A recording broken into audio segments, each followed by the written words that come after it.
God'll get you for that one. Maude is owned by Shout Factory. God'll Get You for That, Walter is produced for entertainment purposes only. Sponsored in part by Findlays Friendly Appliances. Hello, everybody, and welcome to another episode of God'll Get You for That, Walter. He always does. Yes, there wasn't a God'll Get You for That, Walter in this no. episode, though. There were a number of times where it could have been one. It could have, certainly, yes. Welcome, my name is Tom Catt, and I am joined by my lovely co-host, the fabulous Miss Toni Homeperm. That's me. And welcome to God'll Get You for That, Walter, a podcast where we discuss the 1970s hit sitcom Maude. And we are at episode 30. Today is episode 30. Congrats to us. They keep saying they'll never last. Well, we're getting there. I know.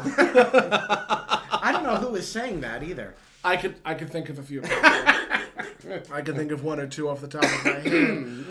And today we're going over the episode Florida's Affair, which is season 2, episode 6, which originally aired October 16th, 1973.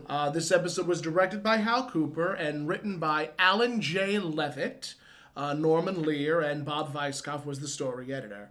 The guest stars, Drew McClanahan as Vivian, Adrienne Barbeau as Carol, John Amos as Henry, Ron Glass as Wittenauer Fulton, and Helen Martin as Stella. And we were saying before, Ron Glass, so famous for being on Barney Miller. Yep. Was one of the detectives. And Helen Miller was famous for being on 221. 227. 227, I'm so sorry. I don't remember her character's name. I can't think of the character's name off the top of my head. The little old lady, I think, who always sat in the window. Yep. You know, one of those type of characters that they sit in the window and they watch everything. And they just watch everything going on in the neighborhood. She sort of played the Sophia character in 227. True. Now, do you think it was fair to call this episode Florida's Affair? Well, we'll get to that actually, because, you know, that's discussed quite heavily in this episode. This episode deals heavily with the difference between the way black men and women love each other and the way white men and women love each other. There's also a significant difference between the sexes and the genders. And it was honestly a very progressive episode for 1970, for 1973. Would I consider it an affair? Nah. No. Not by today's standards. No. Definitely not by today's standards. Definitely not. By standards in the 70s, it could be viewed as an affair. It could be viewed as such. Maybe. But that's just how it was written. I am interested. Well, I guess and we'll get to it, in Henry's view. In Henry's view, it was most assuredly an affair. So I guess that's why the reason for entitling it Florida's Affair. Correct. One thing that interests me, I am very curious. As I type away frantically on my phone, and I really want to see a picture of him, if I can. Who? Ron Glass? No, Alan J. Levitt. Oh.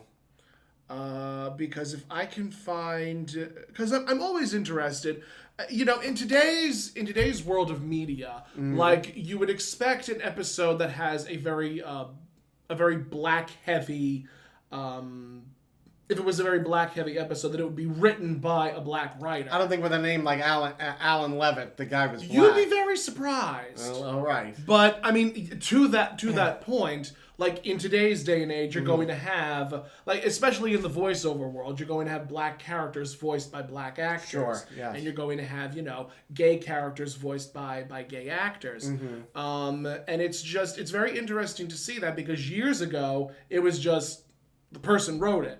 Right. And then that was it. It didn't matter what color, race, or creed they were. True. They would write it because it would be entertaining enough.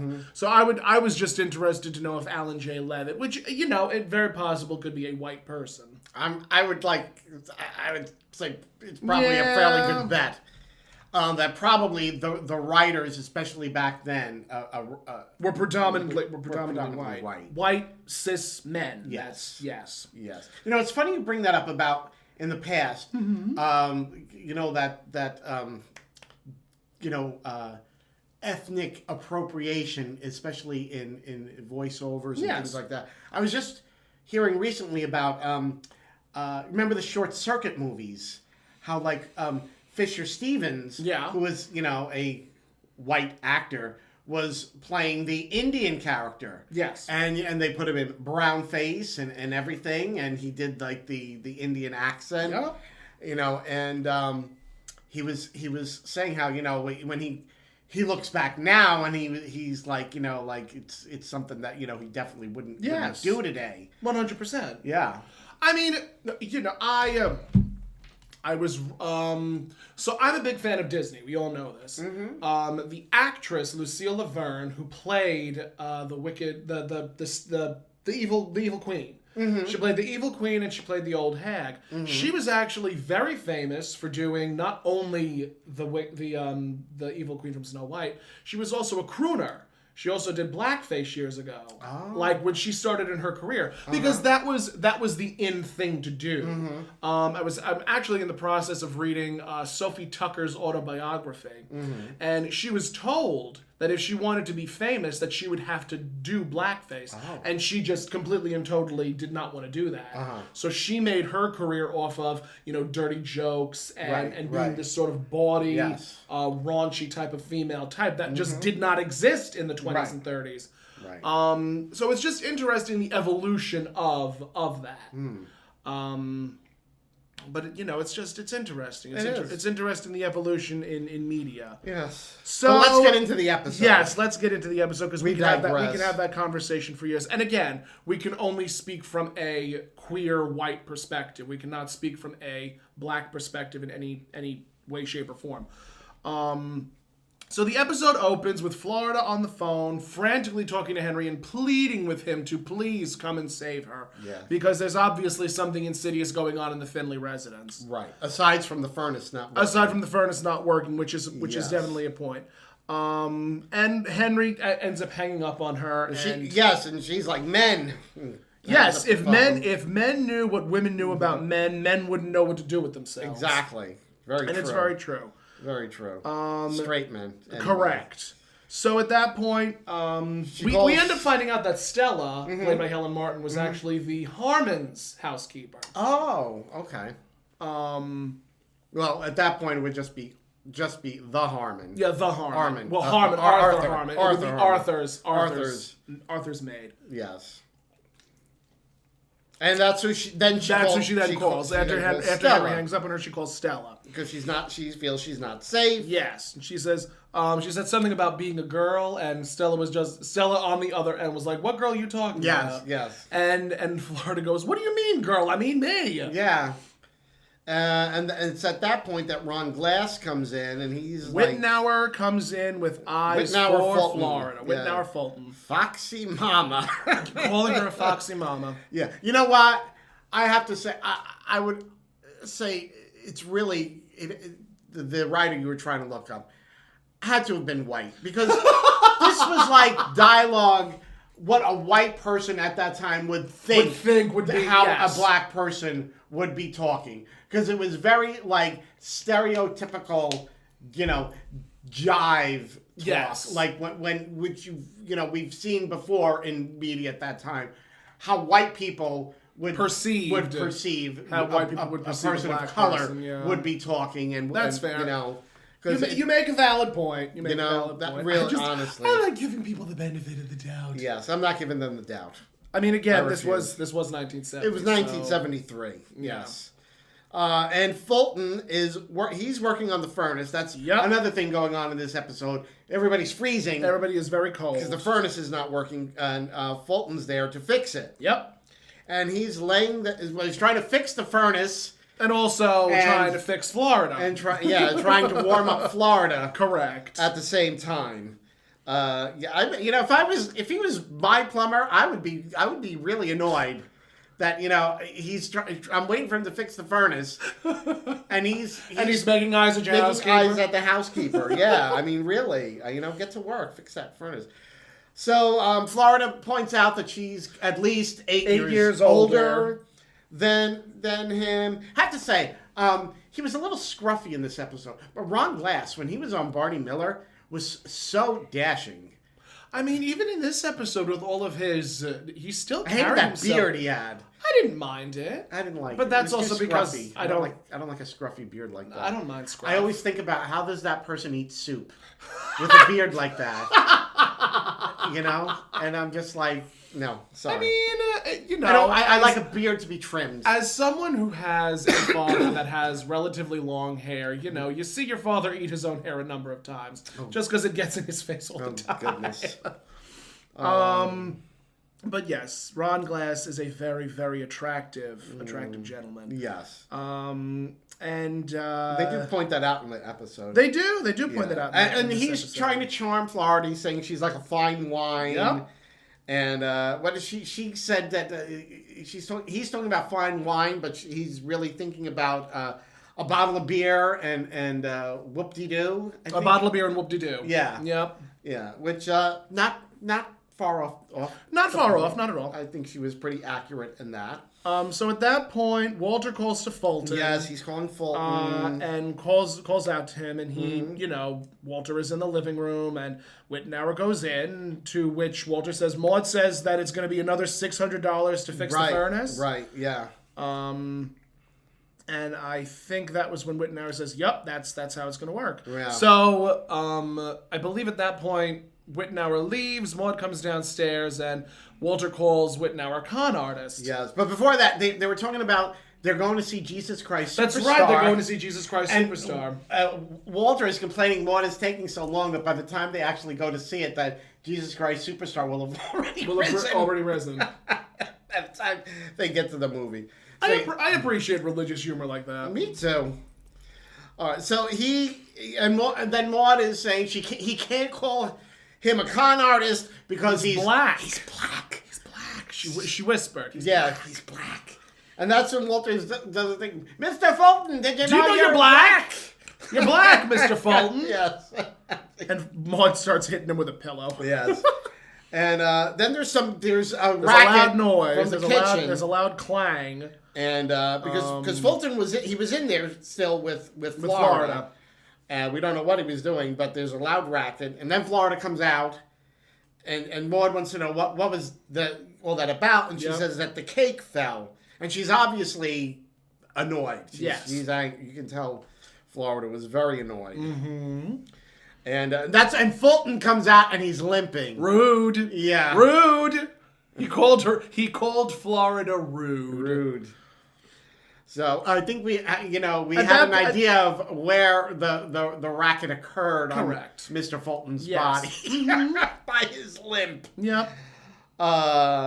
And I think Florida begins like pleading with Maude not to go to stay and keep her company, just to keep the wolves at bay. Right. And Maude says she's being melodramatic. Mm-hmm. I think Walter was outside. I think he's already beeping, honking on the horn. Yes, Walter's already. Hate when somebody does that. If anybody ever honks their horn, my father did that. My father did that to us a while ago, and it is incredibly frustrating. It's incredibly annoying. You don't. That's like somebody snapping their fingers at me. Mm-hmm. You snap your fingers at me, I will snap back. Oh. No. So Walter is honking the horn, and I think at that point Maude has just had it because she hears the car horn honking. Yes. Florida is pleading with her to stay, and then that's when Maude opens the door and looks to Walter and be like, "Good job, honey. Yes. Mommy is so proud of you for learning how to use the horn. The horn. Now knock it off. Now knock it off. Knock it off, Walter." So Maude, she tells Florida she's going to talk to Fulton. Yes. And so I guess to get him to behave. Back off and leave a bay. Right. So when she's talking to Fulton then takes on... Fulton initially started having a regular conversation, and then Maude was again pleading with him in a very Maude tone, very aggressive, and he goes into this Uncle Tom minstrel show routine. Right. And it plays on Maude's guilt. Exactly. Yes. Which, at least we knew that Wittenauer was able to do that. Yeah. And as soon as he starts on, the camera pans to Florida, who's rolling her eyes and giving a big sign, because she knows he's BSing her. Yep. Calling her Ms. Ma'am. Ms. Ma'am. Yes, Ms. Ma'am. Ms. Ma'am, and he says, if you give me a chance, I'll fix that furnace as quick as a frog's tongue flicking in a pack of flies. Yes. And it took Maude aback. Yes. It would take me aback. She's like, oh, please, that is marvelous. A frog's tongue flicking in a pack of flies. It reminded me on Golden Girls when Blanche would have some of these like southern sayings. Like more beautiful than a frog resting on a lily pad with the morning dew glistening and on a riverboat floating Yes. down the Mississippi Delta. Exactly. Finish the damn story, Blanche. Exactly. It was just like that. So Maude is charmed by Mr. Fulton, and she's telling Florida. I wouldn't say that Maude was charmed. I would say that Maude was guilt-ridden. I think she was a little charmed too. You think? Yes, Okay. definitely. She was a little charmed too. And at that point, Maude said that they had to leave because they were going to miss the movie. They were going to miss Jesus Christ Superstar. And Wittenauer says, "Oh, that's the movie where the black cat plays Judas." Yes. And says, it's nice to see how far my people have come towards equality. Mm-hmm. And, again, playing on the guilt. Mm-hmm. And Maude's insisting that Florida can handle it. And she says something that, we have to expect this when we're, Women of our age. Women of our age and all this. And that's when Florida says, oh, he's been trying it with you too. So that's why I think that Maude was a little charmed. A little charmed. That's yes. fair. Because he was, a handsome, relatively charming, younger good-looking younger man. So, and I think any woman would feel that way. I would. I would too. I enjoy being able to turn heads at my old age. Of course. This is a little off topic. Okay. How were you the first time you were ever called Daddy? Have you ever been called Daddy? I don't think I've ever been called... No, I've never been called Daddy. Do you want to know the first time I was called Daddy? 10 years ago? Just about. When I was 23. Uh-huh. The first time it ever happened, I was just like... Clutch the pearls. Clutching the pearls. I'm like, well... Daddy! My time has come, kids. Talk about a mood killer, right? I mean, the first time it happened, I was like... No, this isn't happening to me. I'm too young. I know that I always present myself in a very old woman fashion, but to be called Daddy, I was like, no, my time isn't now. And then the next couple of times, I was like, all right, I guess I got to warm up to the idea. I will tell you one thing, though. One of the first times I was in drag and at an event where we were like, it was like a seated dinner kind of a thing. Uh-huh. It was one of the first times I'm in drag. And the waiter said something to me and he called me ma'am. And I was like, it was, I hadn't been doing drag that long. And hearing It's an out-of-body experience. So he called me ma'am. And I sort of felt like the boy inside me wanted to be like, who are you talking to? Who are you calling ma'am? But I had to contain myself and just be like, oh, thank you. I'll tell you this. I was at a wedding 2 weeks ago, and I was very elegantly dressed. I wore a very fancy dress with a pair of slacks. And it was sequin pants, a beaded dress, very, very, very elegant, very formal. Mm-hmm. And I'm at the bar. And this charming older woman, she had to have been in her 60s. Mm-hmm. Short, stout, short black hair. And I order a Manhattan cocktail because, I am an old woman. Of course. And she turns to me and she goes, I love Manhattan cocktails. Mm-hmm. And she's like, ooh, as soon as I got my drink, she's like, ooh, I'll have one. Make it as sweet as you made hers. And I'm like, I can die and go to heaven. Yes. But it's nice when I'm in drag to be referred to as that specific. I usually have a rule. Mm-hmm. If I'm in drag, I don't care what you call me, as long as you don't call me he. Right. When I'm out of drag, I prefer using they, them pronouns. Mm-hmm. I do not like being referred to as sir. I do not like being referred to as him. It's just, it's not for me. I always preferred your majesty. It's not gender specific. It's non-binary. And what's wrong with it? Yes, Your Honor. Whenever you say, Your Grace, as I'm curtsying. Right? Oh my goodness gracious. So, Goodness. Wittenauer goes back downstairs to work on the furnace, and Stella's at the back door. I think that's what happens next. Yes, because that's what I have written down. No, that's when he's downstairs. We hear him singing "Raindrops Keep Falling on My Head," which I happen to love that song. Really? It did nothing for me. Well, I was a little kid when that true. song was, it was on the radio all the time, and it was just like I loved that song. So, but so Florida goes into the kitchen, and that's when Stella comes in. Yes. And what were they? Oh, I think Stella wants to know like what was the matter? What was the matter? What the problem was? What the problem and was. Florida's like, no, it's nothing. And at that point, Wittenauer enters. Yes. And Stella is quite smitten and quite taken with this nothing. Because now Stella is a woman even older than Florida. Florida, yes. And let's face it, as you get older, you want to be able to turn heads still, We've gone over that in previous episodes where, Maude was very taken with oh God, what is his name? But it was the finale of I think it was the season 1 finale or the episode before the season finale. Yes. Where Maude was very taken with the neighbor who was making eyes and would flirt with her. Yes. So it stands to reason. This episode is very much a gendered debate. This raises a lot of debate about gender. Yes. And gender and age. Because just because you reach a certain age, you still want to be able to turn heads and you still want to be able to attract a younger type. Of course, yes. It's so weird. I actually had a conversation with my boyfriend about this earlier today. And you're not going to share it. No, well, he has a friend that enjoys the company of a much younger man. Okay. And there's it's a conversation that comes up because when you reach a certain age, you still want to be able to, like I've said, you still want to be able to turn head. You still want to be able to you still want to be able to feel attractive in your own skin at the age you are. It's just sometimes, a younger man will not fulfill those needs. Sometimes you just have to accept the fact that you are an older person. Or they will for a price.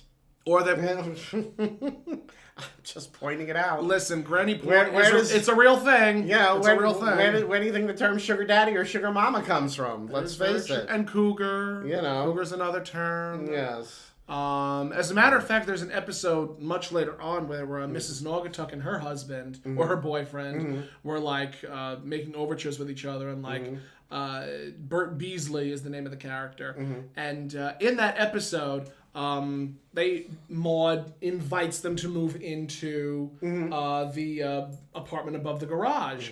And Bert puts up a curtain. He calls it the Wall of Jericho. And, one night, Maude goes in there, takes the curtain down, and Mrs. Naugatuck is furious. Why would you do that? We keep that up to, keep the celibacy between the two of us. And Maude is, really, really, really finding humor in that because Mrs. Naugatuck and Bert are, a certain age. They're in their 70s. Right. So they obviously don't fool around anymore. Right. And towards the end of the episode, it becomes apparent that Mrs. Naugatuck and Bert enjoy each other's company in a very sexual way. Right. And, it's a conversation that comes up a lot in certain sitcoms. And it's important to have that conversation. That was why Golden Girls, I think, was such a runaway success because it dealt with the sex lives of older women. Right. Yes. Which exists. It exists. It definitely exists. So, Stella was quite taken aback by Mr. Fulton. And Florida says he's working on the furnace downstairs, and Stella goes, "We're working on the furnace. Well, baby, come light my fire." Light my fire. Yes. And there was a reference to forbidden fruit. Peeling a banana. Yes. Yes, peeling a banana. Peeling a banana. And that's what Florida said. If he tries to peel the banana, he'll find out it's forbidden fruit. And Florida's telling Stella to not to trust him. And Stella departs. At that point, Stella leaves, and Florida's like, well, where are you going? You're not going home, are you? She says, you don't see me doing nothing else. Bye. Bye. So Florida and Wittenauer are now left alone, Yes. and he continues singing "Raindrops Keep Falling on My Head," and Wittenauer continues to try making overtures. But at this point, now he tries a different tactic now. yes, he actually uses his intelligence, which he's telling Florida that he appreciates her not just for her body, but her erudition, yes, which is intelligence, her intelligence.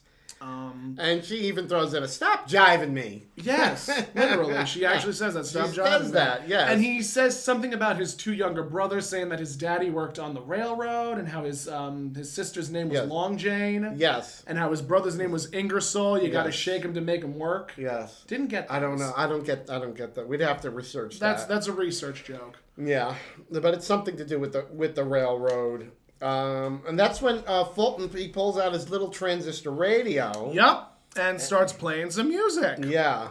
It's funny. I bet, a younger person would probably see that and would be like, oh, he pulled out an iPod or something, right? They probably wouldn't know. They wouldn't know that a transistor radio that it was like a little transistor radio. Because back then, that was the only means of portable music. Yes. Was like a little transistor radio. Yep. I had one. I had a little transistor radio. But I think back then... You can find them at, flea markets. Yeah. Flea markets and, places where people will just sell anything they got. Yeah. I think though, it only got, AM radio. I can believe that. My first little transistor radio, it only got AM. Mm-hmm. I don't remember when FM really, became what it is. 90s. Yeah. Had to have been the 90s. Maybe late 80s, early 90s.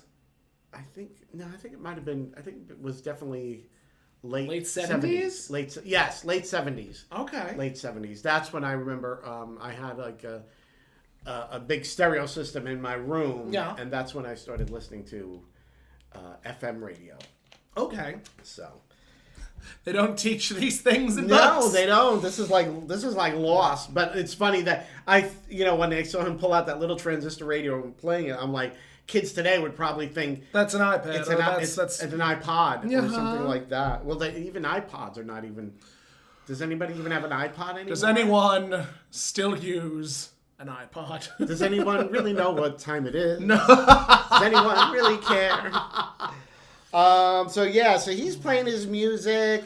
And he gets Florida to start dancing with him, and then they leave. They go from the kitchen to the dining room. Dining room. Now, and at that point, Henry just waltzes on into the kitchen. No knocking on the door, no nothing. Just waltzes on into the kitchen. Just walks in. The kitchen, and he overhears Florida and Wittenauer's conversation, where she's like, if you didn't know they were just dancing. It sounds more salacious.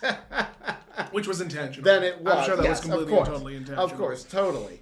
So, they're... And you just see Henry getting more and more angry the more Wittenauer and Florida are, starting to sort of flirt with each other. Yes. So Henry bursts into the living room. Yep, while Wittenauer and Florida are dancing. Yes. And Wittenauer just stops dancing. Yeah, and Florida's like, what's the matter? Because Florida's back was to Henry. Yes, Florida's back was to Henry. And she's like, don't tell me you're getting cold feet now. Yeah. Don't tell me you're going to stop now. Right. And at that point, Florida turns around and she's startled because it's her husband. Henry. It's her husband, Henry. Yeah. And she's definitely feeling, you can tell she's surprised. She's very surprised and a little afraid. I wouldn't say afraid. I think it was more like shock. Feeling guilty that, guilt-ridden? She's sort of caught in a indelicate situation. Quite so. Here she is dancing with this other man, and there's her husband. Yup. And Henry is mad, and Henry threatens to he's gonna punch high, low, hard, and repeatedly. Yeah, 4 different ways. Yes. Punch in 4 different ways. High, low, and hard, Fulton is just like, bye. like, can you just allow a man one last word? Yeah. And Henry's like, sure. He goes, bye. Bye. And then races out the door. Races out the front door. And then Henry calls Florida unfaithful and exits, basically. He leaves, and that's the break. And then that's when we go to a commercial break. Mm-hmm. So at that point, we go to a commercial, and then we come back where it's still cold in the apartment because Vivian and Maude are wearing sweaters. Carol comes downstairs wearing Vivian and Maude they're at the kitchen table. They're going through the coupons. They're going through coupons and deals and the ads, trying to figure out where to get the the best get the best deals for their on meat. On meat, yes. So at that point. Carol comes. She comes in. She's freezing cold, and I think I forget what they were discussing. It must have been about when the furnace was going to get fixed. I don't remember. I guess so. I think that sounds about right. And at that point, then Florida comes in. And she comes in like a hurricane. Mad. She's angry. She very is mad. frustrated. She's like flinging stuff all over, and she goes. That was when Vivian said, "I don't think now's a good time to ask her to do the windows." Right. She's out in the. She goes out into the living room and she's like plucking at the duster. Yeah. The three women all go out to question her. Check and see how she's doing. Yeah. What's the matter? And I think Maude is like asking her. What's wrong, or are you okay? Yeah. And she's like, oh, I'm fine, but it's all your fault. Like everything's fine, nothing's wrong. It's all your fault. Yeah. And she proceeds to tell them that Henry didn't come home that night. Henry did not come home that night. And she's worried. And I think she even said, "You'd do anything to get me to be a live-in maid." Oh yeah. And she's now worried that she's worried like 24 years and I'm going to end up getting divorced. Yeah, exactly. So Maude is trying to comfort her, saying people don't get divorced every day. And she turns to her, she goes, "Right, girls?" Yeah. And then just the look on Carol and Vivian's face. Mm-hmm. And Maude stops herself and says, "I wish I didn't say that." Right. So Florida is feeling very guilty. Yep. And she finally comes out and says, like, she was dancing with Wittenauer, and she said something about vertical notion and horizontal intention. Yes. Because obviously, Wittenauer was obviously trying to bed Florida. This much younger man was trying to bed Florida. Yeah. But we also come to find out that it was nice. Florida enjoyed being flirted with and enjoyed that type of... She describes how when he was talking to her, all of a sudden she felt like a young girl. Like a young girl, yeah. This has been brought up before. Mm-hmm. It was kind of the same thing with Maude and the neighbor. Mm-hmm. That attention makes you feel. It makes you feel good. Young. It makes you feel good. It makes you feel young. It makes you feel appreciated. Yeah. It makes you feel sexy. And Maude is saying that that's natural. It happens. And Vivian said something to Maude that like caused Maude to turn to her and say, "Shouldn't you be at a baking counter at Bohack's?" What did Vivian say? Oh, I don't remember. I know they were discussing there was discussion about how Maude, Vivian, and Carol, they all had been divorced. They'd all been divorced. That's right. They'd all been divorced. Some more. That's what it was. Vivian said some more divorced than others. Yes. And that's what triggered Maude to say, "Shouldn't you be at the baking counter at Bohack's?" Yes. So that was when Florida goes into the kitchen. She says, "Well, there it is. 24 years of marriage gone for 23 seconds of the funky chicken." Right. And I think that's when Fulton came in through the front door? Through the back door. Oh. I think he goes through the back door. And Henry comes in through the front door, but that's not till later. So he comes in through the back door, and then again trying to make eyes at Florida, and that was when Florida storms into the living room where the girls are and says, she gives Maude an ultimatum. Yes. Either Wittenauer goes or I do. Either he goes or I go. Yep. So that's when I think. Oh, then Maude confronts him. Confronts Wittenauer in the kitchen, and that was when Maude says, "Look, Wittenauer, the Uncle Tom routine isn't going to work on me." Right. And he says, "That was not my Uncle Tom. That was my step and fetch it. Step and fetch it. My Uncle Tom is much more convincing." Exactly.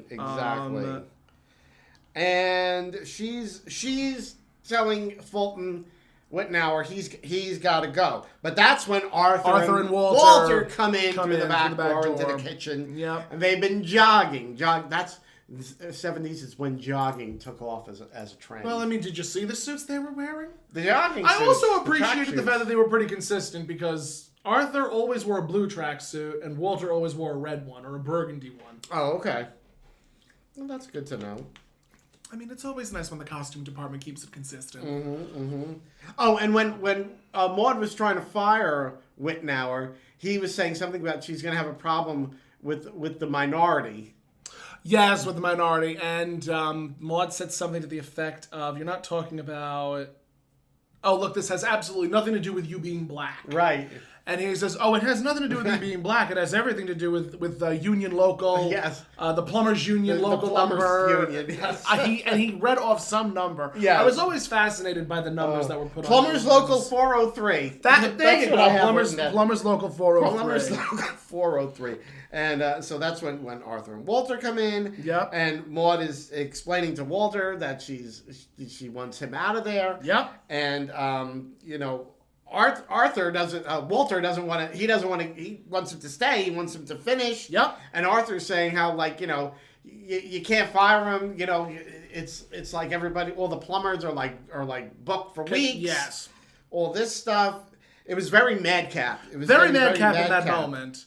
But it basically came to a head where Walter stopped everything and told Wittenauer very aggressively to get the hell downstairs and fix that furnace. Yes, finish. And finish the job. Yes. To which Wittenauer just goes from looking at him very upset to being very angry. Yeah. And at that point, Walter just backs down and says, "Please." Please. And then Wittenauer smugly walks downstairs. Goes back down to the basement to work on the furnace. So at that point, Maude, Walter, and Arthur go into the kitchen to try and talk, because Maude goes, "I need to talk to Florida. We need to make sure that she doesn't leave." Right. Because Maude was explaining to Walter it's either Wittenauer or Florida, right. And Florida is far more important. Yeah. So Maude goes out into the living room where everyone is, and it just becomes this real big. The best word that I could use is cluster duck. Yes. We'll call it a cluster duck. Cluster duck. So it's a cluster duck of everybody. Yes. It's Florida, yes. Maude, Vivian, Carol, yes. Arthur, and Walter. Yes. So it's just everybody. Mm-hmm. So it's a giant cast. And then I think... was that when the doorbell rang? That was when the doorbell rang, and Maude calls to Wittenauer saying... Well, first she opens the door, she sees it's Henry. Well, yeah, so what happened was Wittenauer ended up coming upstairs. Right. Because Maude called to Wittenauer saying, "You need to leave now because my housekeeper is more important than you are." Yes. And she says, "That's it. It's over. You're leaving. You're done." And she goes to open the door, and it's Henry. She slams the door shut and says to Wittenauer, "You're going to have to leave through the back. Henry's at the door." And he just immediately races away. Yes, because he was not going to confront Henry after being threatened. After being threatened with being hit four ways. 4 ways. So then Maude lets Henry in. Yes, and Maude is holding Florida, and she says, "You're not walking away with Florida until you apologize." Right. And Henry's like, "She's the one who should be apologizing to me." Maude wanted him to beg for forgiveness. Yes. So that was the big thing. Begging for forgiveness. And Maude is saying how that she's not gonna beg for forgiveness and all this, and Florida begs for forgiveness. Yes, Henry, I'm begging for forgiveness. Begging for forgiveness, and she actually Maude was trying to talk back, and Florida's like, "Shut up, Maude! I'm humbling myself. Florida's she just wants this. She wants the whole thing done and over with. So at that point, it becomes a big conversation about women talking about men and sex and how women feel a need to be desired. Women have the same emotions when it comes to sex as men do. Now, Maude brings up that something happened between her and Jonathan Kepling. Jonathan Kepling at the Hendersons' party. At the Hendersons' party. That, she shared a kiss with him in the kitchen, and that and it was nothing. It was just a kiss, and that's she said that it was nothing. Yeah, if you kissed him, you would have experienced the same thing. Exactly, and she's trying to point out how a woman can have this little sort of flirtation, and it doesn't mean anything. Yes, and Arthur and Walter are saying that this isn't right. And Carol calls out Arthur because apparently he pinched her bottom at another party where he had one too many. Right. And he says, well, that wasn't me pinching your bottom. I was simply grabbing a piece of lint from your jacket. Yeah, sure. And Vivian calls them out on the double standard. Yep. And Arthur says that, women, their urges should be for cooking and sewing. And taking care of house. And then he turns to the girls. No, he turns to Maude and goes, Maude goes, you should live so long, Arthur. Right. And Walter, he's saying that women don't have the same sex drive as men. And then he also turns to the girls and goes, am I right, Carol? Vivian? And Carol and Vivian in unison go, you should live so long, Walter. Yeah. And the funny thing is that as we know nowadays, especially the women that were being portrayed by Maude and Vivian in Florida, that age group, it's well documented that that is their sexual peak. Yeah, that a woman is at her sexual peak at that age. We've long passed our sexual peak. You have, I haven't. I'm not there yet. I'm not ready to experience that yet. It was funny. There was I was at my cousin's house this past weekend. We had a little Friendsgiving gathering, and we played this game called Morality. Where, or something to that effect. I think it was like morality or just something to that effect, where you would be asked a question and then there would be 15 minutes of debate. Oh. So one of the questions that was asked was, would you want to have consistently mediocre sex, or would you rather have the best sex of your life twice a year? So it would either be consistent mediocre sex where you're having it like maybe once a day, once a week, or would you rather have amazing mind-blowing sex twice a year? See, the thing is, I think for men, I think it's a little bit different for men though than for women. Fair. Because for men, but it led to a very interesting discussion. Because it's definitely that quality over quantity. Yes, because I forget this is from a movie where somebody says sex it's for men, sex is like pizza, even when it's like just sort of substandard pizza, it's still pizza. Oh my god. That's accurate, though. It's sad, but it's accurate. It's like, well, am I getting... Is it pizza from, like, the really good, local pizzeria? Or is it, like, Domino's? Well, it's still pizza. It's still pizza, so it's all good. I personally would much rather have mind-blowing sex twice a year. I can abstain. I've had practice. Okay. So, Maude is... what was she saying about that women have the same feelings as men? Yep. And they're all arguing, going back and forth, and that's when Florida Arthur and Henry says something about the witch trials in Salem. Oh yes, he brings that up. What? I know. What was that? What a stupid thing to say. Yeah. Just did that whole argument was very, like I say, a cluster duck. Yes. It was very much a cluster duck. Yes. At that point, Florida and Henry they just exit. They just walk out the front door. And then they have probably an interesting conversation. Very interesting. A very interesting conversation because she ends up saying, like, we primitive folks know how... Yeah, they talk about primitive urges. Yes. And that's... I think that in and of itself proves that the writer was white. Was white. Yes, that's what I say. Because, that was a very racist... Oh, a very racist conversation. For, two people of color to be saying that, Like, I literally have written down, black men and women are more amorous and passionate than the white counterparts. Right. And, like, that's just... I don't believe that to be true. It's not. I mean, it's ridiculous.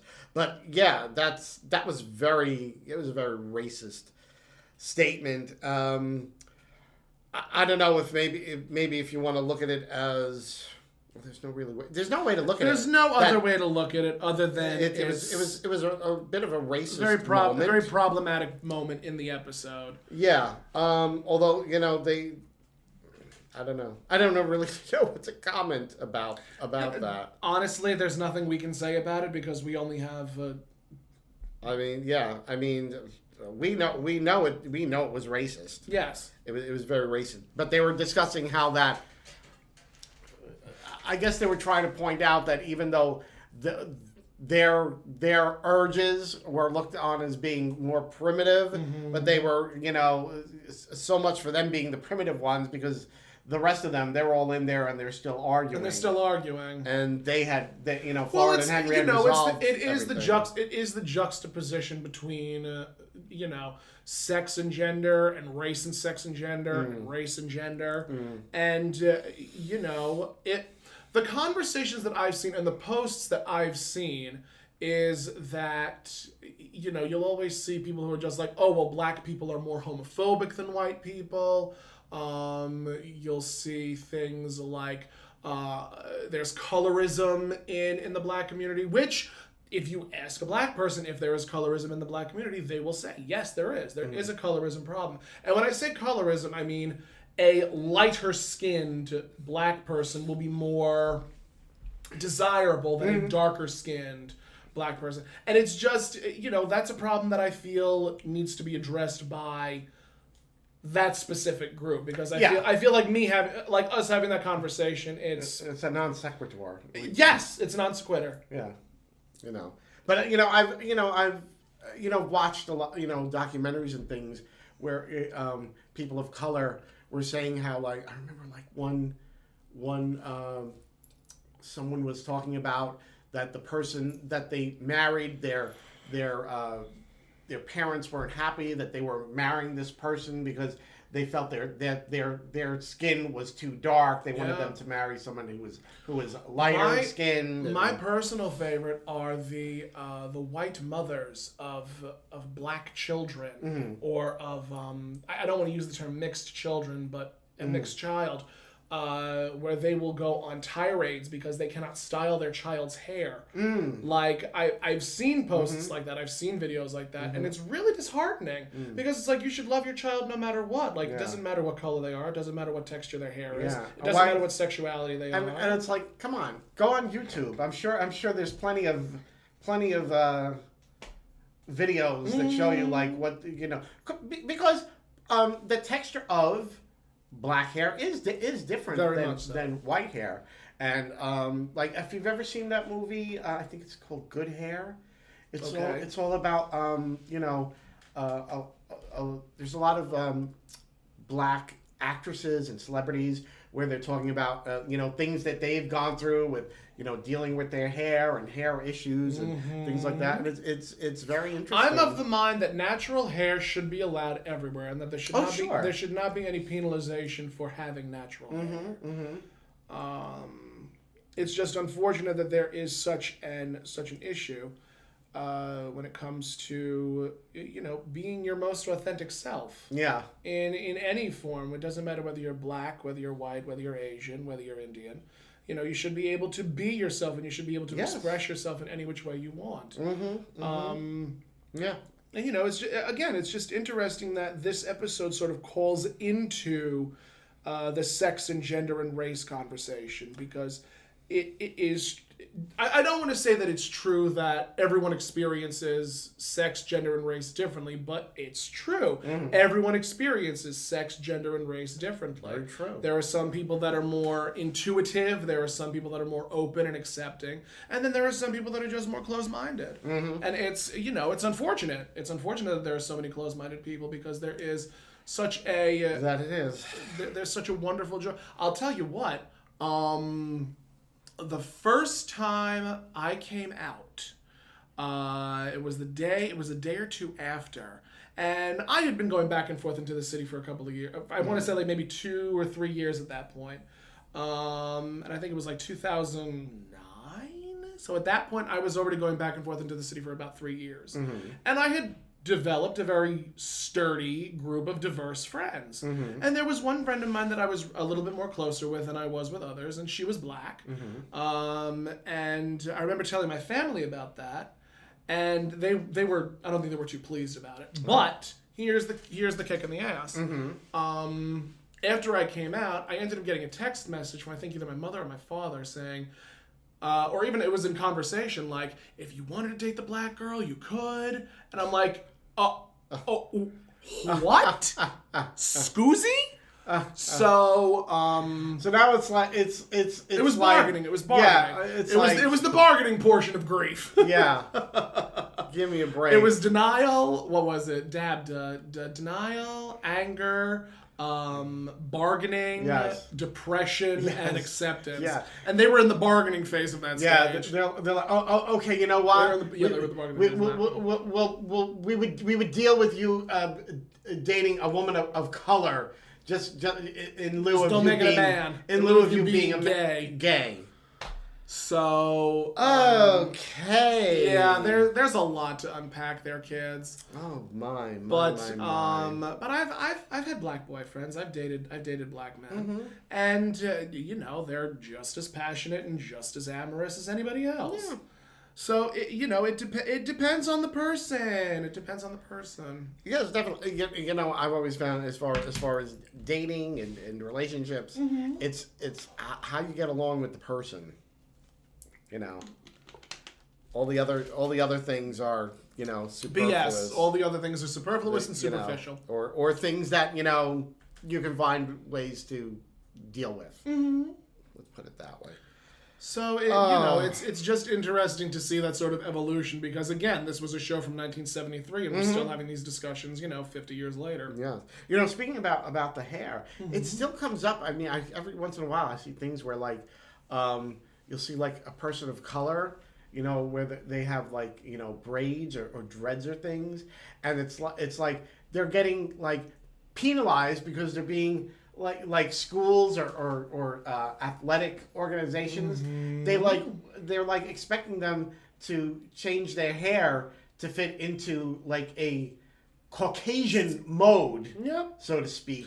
But I mean, they've been doing that for years. Yes, they've been doing that for years, for decades even. Yeah, I remember in the '90s there was the big trend where if you had really, I don't even think it was a trend, but if I remember correctly, if you had dark skin, I remember seeing a lot of like black women have blonde hair and blonde highlights and blonde weaves. And it's interesting to see this sort of the caucasity of it all. Yes. Just to see the sort of whitewashing of this whitewashing of blackness, and just saying that makes my skin crawl, because there should be more openness, there should be more acceptance, there shouldn't be this narrow-mindedness about blacks and black culture. Yeah. And I remember, and there shouldn't be this thing that whiteness is more beautiful. It's superior. It's not. There's no such thing as a European-centric standard of beauty. It's that's not the standard. Right. That should not be the standard. Although the media will try to beat that into we've been browbeaten for years about that. Yeah. And one of the things that I'm very happy about, and I've actually made a statement about this, that the more there is these sort of ancestral things happening where you can do ancestry, you can do what is the 1, 2, 3 one? I forget. Oh, yes. But you can like Find out research your your history. DNA. You can research your history. You can research who you are, and there are people that are just not. You're not exclusively black. The same way you're not exclusively white.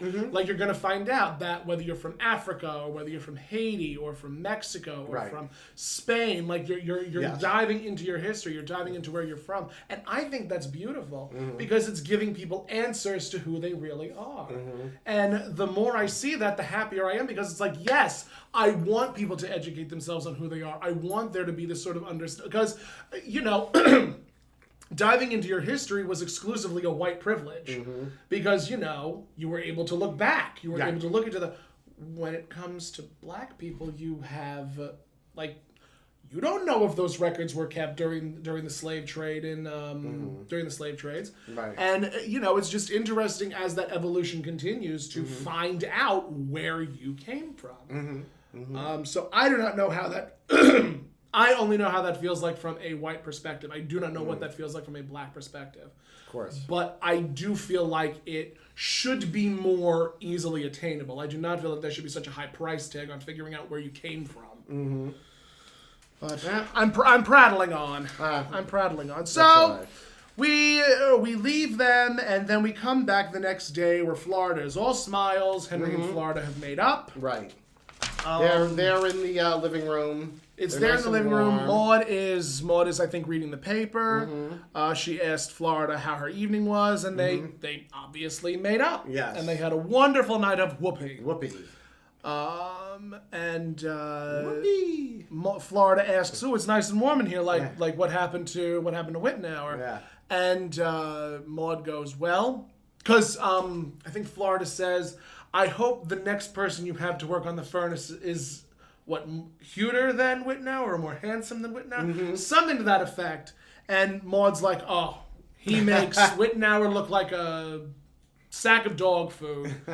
And at that point, up comes Walter with a mess of covered in soot, covered in soot and sawdust. Why couldn't Walter have just fixed it in the first? If he could fix it, why didn't he fix it in the first place? Because he's busy at Findlays Friendly Appliances. Our lone sponsor. And Florida laughs, Maude laughs, and Walter is just smiling haplessly. Yes. And that, my dears, was Florida's affair. Which, as I said, it wasn't really an affair. It really wasn't It really wasn't. But again, by today's standards, it wouldn't be considered an affair. Not in the slightest. I think years ago, it would have been considered, amoral. I think it would have been considered amoral. I don't know. I mean, it's just dancing. It was just dancing. It's just dancing. Let's face it. Had they been at like a wedding or something, and Florida was dancing with somebody else, it wouldn't be.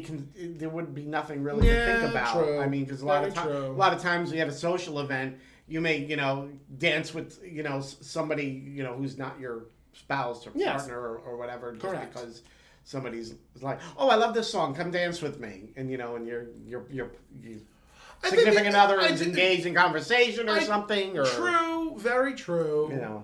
Very true. I mean, it only speaks to the jealousy of man.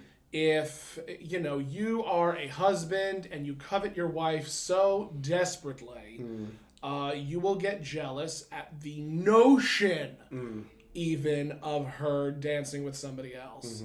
So it's about passion, it's about jealousy, it's about lust. Are you a jealous person? Yes. I'm not even gonna front. I'm not even gonna front. I do. I am a I don't think I am as bad as I used to be, because I was far worse years ago, because I don't like sharing my toys.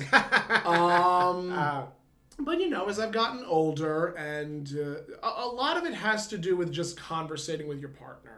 As a matter of fact, my partner just recently put on Facebook that he is in an open relationship. I have yet to do that. because I am still working through the idea of open relationships. I am still working through the idea of being in an open relationship. And him and I have had the conversation a number of times, and especially after the weekend that him and I just had, where there was just a lot of communication and a lot of trust and a lot of, again, openness. My confidence in the relationship has just continued to grow and blossom. And again, I've had conversations with a number of friends of mine who are polyamorous and who are in open relationships and are in open marriages.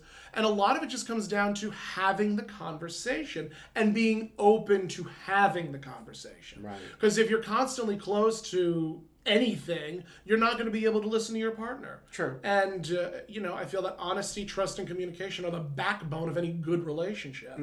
So it stands to reason. And it's also important to remember that when it comes to Florida and Henry's relationship, and even Florida and James' relationship, Florida was a stay-at-home mom. Henry was constantly out working. Right. And I'm only going to compare that in reference to this anyway. My mother was a stay-at-home mom. My father was constantly out working. I only saw my father for maybe 4 hours out of the day. Right. So it was very much that type of lifestyle where there was very little communication between the spouses. Whereas today, like, communication is so vital and so important in any type of relationship. So it's very interesting to see that sort of, again, I'm going to use the term, but that juxtaposition between relationships today and relationships years ago, where, you were with the person because they were able to provide for you and they were able to do for you and they were able to, sexually satisfy you, financially satisfy you in different ways. Whereas today it's like, yes, sexual and financial satisfaction is great, but so is the importance of communication, so is the importance of honesty, so is the importance of trust, loyalty, and so on and so forth. So as long as you're able to have open communication, there's going to be no issues. True. So to see Florida and Henry's relationship, we can surmise that there was just very little communication, or that Henry is just an incredibly jealous person. I think Henry was incredibly jealous. So that's the story, Morning Glories. My. We hope you enjoyed this episode. I know I certainly did. I did. If you would like to continue to hear us, you can on all forms of social media. We are available on Buzzsprout, Spotify, Pandora, iHeartRadio, Apple YouTube, Apple Podcasts. You can find us on YouTube at God'll Get You for That, Walter, on YouTube. Yes. If you'd like, you can email us at findlaysfriendlyappliances@gmail.com. We would love to hear from you. We would love to talk with you and chat and so forth. If you would like to follow me, you can at Tomcat on all forms of social media. That's THAT, TOMCATT, just T's all over the place. T for everyone. And let them have T. Where can they follow you, my love? T for Toni Homeperm. And that's Toni with an I. Absolutely, always. And we thank. And that's everywhere. That's Facebook. That's everywhere. YouTube, Truly Instagram, everywhere. Those important things. And we thank you so much for listening, and we will see you. You will hear us. I hate you every time. You will hear us again on another episode of God'll Get You for That, Walter. He will. Bye, guys. Bye-bye.